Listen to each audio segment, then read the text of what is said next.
Hey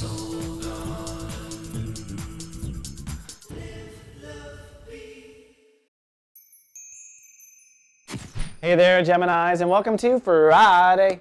Well, partly cloudy and probably vulnerable through the weekend, Gemini, with a chance of mind games, I have to say. Things are really stacking up not in your favor for this weekend.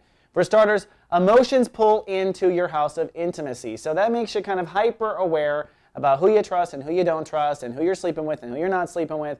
All those connections of intimacy and trust are highlighted by your emotions. Now, what that can do is if you run too far with your minds, you can turn that into a big storm that doesn't really exist just because you're feeling vulnerable. So realize you feel vulnerable this weekend and take care of yourself knowing that.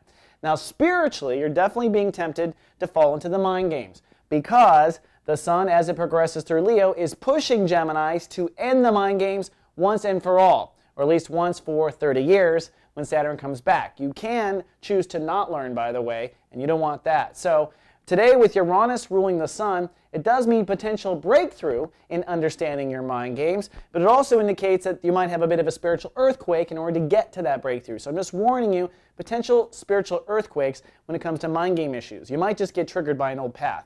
The other thing that's interesting too, Mars and Saturn are squared. Now, Mars is in your house of subconscious and karma, so Mars is making you irritable and testy this month.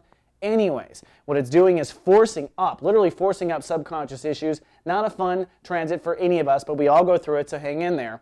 But Mars squaring Saturn says there may be issues of faith in yourself or old karmic patterns that are actually preventing you from standing into your mental prowess. So look really to your karmic issues or your childhood issues as why you can't end the mind games. Chances are they started as a way to deal with your family.